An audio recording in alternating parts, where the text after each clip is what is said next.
When you think about why Donald Trump had this surprise win in Michigan in 2016, it's almost like this is exactly what comes to mind. Right, almost to a T. I think that it's not just something that happened in 16 out of nowhere. It was, decades long frustrations culminating.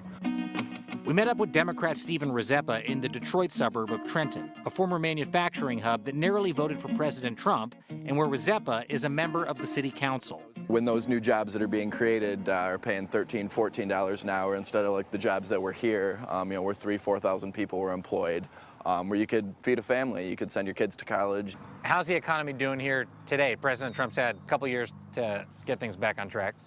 Yeah, I really don't see it as being much different. What do people in Trenton want to hear from the 2020 candidates that would ultimately convince them to pick one of them as their nominee? You look at our results in 2018, where it was one of the biggest Democratic waves we've had in decades here in Michigan. And the things that people were talking about were good paying jobs, making sure that we've got clean drinking water and decent infrastructure, fix the damn roads. We headed north from Trenton to Detroit, about 30 minutes away.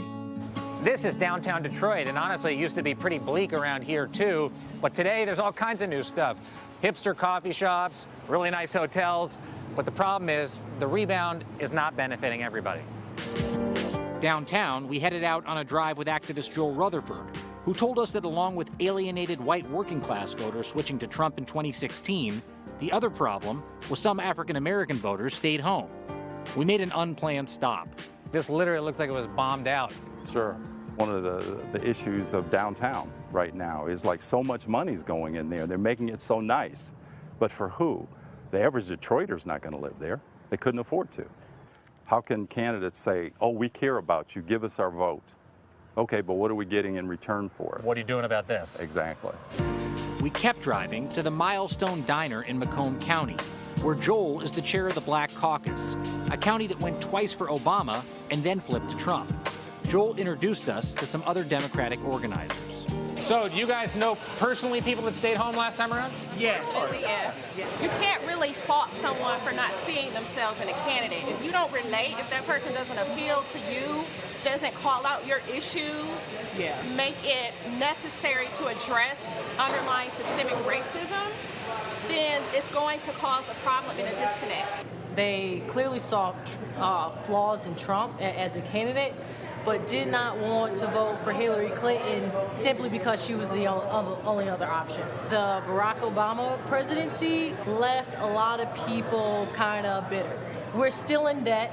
We still don't have health care. And so what would make any of your ears perk up if one of those candidates came in here and started talking about what they think you need? For one, that's the problem. They want to tell us what we need, and we already know what we need. I personally am paying $2,000 worth of decent child care expenses for 2 kids. Right now, my generation's sitting in $1.5 trillion worth of debt. They can go talk about impeachment and things like that, but if it's not benefiting the people, then what's the point of us coming out to vote? I need somebody to come in here and say, hey, we recognize this.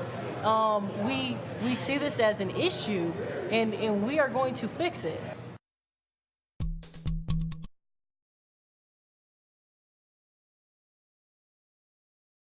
Hey, NBC News viewers, thanks for checking out our YouTube channel. Subscribe by clicking on that button down here, and click on any of the videos over here to watch the latest interviews, show highlights, and digital exclusives.